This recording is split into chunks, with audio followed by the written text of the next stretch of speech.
आज मीटिंग हुई आपकी सुनीता केजरीवाल की, क्या कुछ बातें? सबसे पहले तो आप सबका स्वागत, आपके सभी दर्शकों का स्वागत। और आज हम यहाँ मिलने आए थे। वैसे तो राजनीतिक भाषा में इसको शिष्टाचार मुलाकात कहते हैं, लेकिन मैं व्यक्तिगत तौर पे समझता हूँ कि ये हमारा एक आत्मीय मुलाकात थी, इस लिहाज से कि ये देश में जो परिस्थिति है अभी, जिस तरह से तानाशाही चल रही है, किसी को भी पकड़ करके बिला वजह जेल में बंद कर देना, इस तानाशाही के खिलाफ हम लोग पिछले कई सालों से लड़ रहे हैं और तानाशाही के खिलाफ इस लड़ाई में हम सब एकजुट हैं। तो उनसे हम ये बात कहने के लिए, उनको बताने के लिए कि इस लड़ाई को हम लोग सब मिल करके लड़ेंगे, एकजुट होकर के लड़ेंगे और देश में संविधान और लोकतंत्र को जिस तरह से समाप्त किया जा रहा है,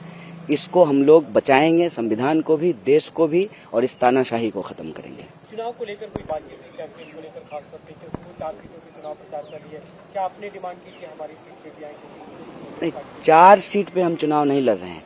हम 543 सीट पे चुनाव लड़ रहे हैं।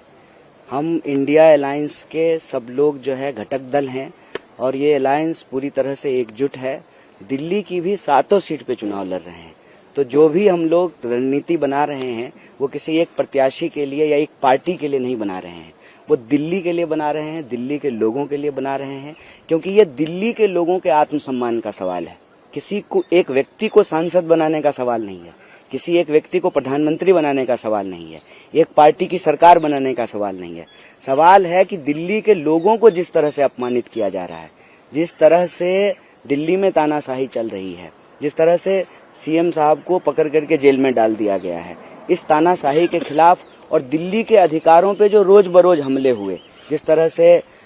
सुप्रीम कोर्ट के डिसीजन को ऑर्डिनेंस के तहत बदला गया, जिस तरीके से बार बार विकास के कार्यों को अटकाने की कोशिश की जाती है एडमिनिस्ट्रेटिव तरीके से, और अंततः कई नेताओं को पकड़ करके चुनाव के बीच में जो जेल में डाला गया है, मैं समझता हूं कि ये दिल्ली के लोगों को अपमानित किया जा रहा है। तो दिल्ली में जो लोकसभा का चुनाव हो रहा है, ये दिल्ली के आम लोगों के आत्मसम्मान की लड़ाई है और दिल्ली के ऊपर जो तानाशाही थोपी जा रही है, देश के ऊपर जो तानाशाही थोपी जा रही है, उस तानाशाही के खिलाफ दिल्ली के लोग एकजुट रहें, एक साथ रहें और हम सभी सीटों पर, 7 सीटों पर मिलकर के लड़ रहे हैं और मिलकर रणनीति बना रहे हैं। अच्छा, कांग्रेस में भी फूट है आपके नाम को लेकर, लवली छोड़ देते हैं, खत लिखते हैं, आपका नाम भी का भी जिक्र करते हैं, तो इसे आप किस तरीके से देखते हैं? क्योंकि चुनाव के दौरान ये होना तो क्या नुकसान होगा या फिर किस वजह से आप मान रहे हैं? अव्वल तो जो है वो पत्र मुझे नहीं मिला है, अव्वल वो पत्र तो मुझे नहीं मिला है, ना मैंने वो पत्र पढ़ा है। और आपको मालूम है कि देश भर में बीजेपी जो कर रही है वो ज्यादा खतरनाक है। रादर देन कांग्रेस के किसी पार्टी के नेता ने इस्तीफा दे दिया, उससे ज्यादा खतरनाक चीजें देश में हो रही है। हमने देखा कि सूरत में क्या हुआ, हमने देखा कि इंदौर में क्या हुआ, हमने देखा कि खजुराहो में क्या हुआ। मैं तो दिल्ली के लोगों को भी कह रहा हूं कि आप सौभाग्यशाली हैं, आपके पास मौका है कि आप वोट दे पा रहे हैं, आपके प्रत्याशी टिके हुए हैं, तो आप वोट दीजिए, क्योंकि आपको जो ये वोट देने का अधिकार मिला है, ये आपके पास रहेगा कि नहीं रहेगा, पूरे देश की सूरत जो है वो सूरत जैसी बन जाएगी, इस पर विचार करना चाहिए और इस पर चर्चा करना चाहिए। चुनाव के दौरान पार्टी के भीतर प्रत्याशी को लेकर के या किसी नेता का इस्तीफा होना, ये कोई नई बात नहीं है। नई बात ये है कि प्रत्याशियों को डरा के धमका के बिठा देना, प्रत्याशियों को अपने साथ मिला लेना और चुनाव ही नहीं होने देना, ये ज्यादा खतरनाक बात है। अभी तारीख तय नहीं है, तारीख तय होगी तो आप लोगों को सूचित करेंगे। अभी तभी तारीख ही नहीं तय हुई है और हमने आपको कहा कि जो है ये मुलाकात जो है वो चुनावी नहीं है, वैचारिक है।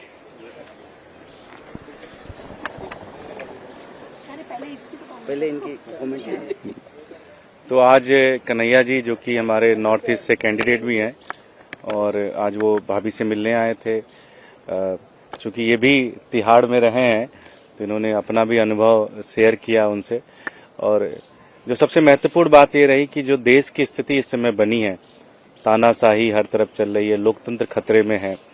और जिस तरह से आज देश में हम देख रहे हैं कि अपोजिशन पार्टीज के कैंडिडेट को या तो उनका पर्चा रद्द करा दिया जा रहा है या तो उनको मारपीट के घर में बिठा दिया जा रहा है, ये 70-80 की दशक में हम लोग अमिताभ बच्चन और मिथुन चक्रवर्ती की फिल्मों में देखते थे कि कैंडिडेट कोई उठा लेके चले जा रहे हैं। तो ऐसी स्थिति इस देश में बन चुकी है और ऐसे में सबने ये तय किया कि मिलकर इस तानाशाही के खिलाफ लड़ेंगे। जहां जहां आम आदमी पार्टी के लोग हैं, आम आदमी पार्टी के वॉलंटियर्स हैं, वो लोग सब लोग मिलकर, चाहे वहां जो भी पार्टी के कैंडिडेट हैं, अपोजिशन के कैंडिडेट हैं, उनके साथ मिलकर चुनाव लड़ेंगे और मेहनत करेंगे और चुनाव जिताने का पूरा प्रयास करेंगे। Thank you.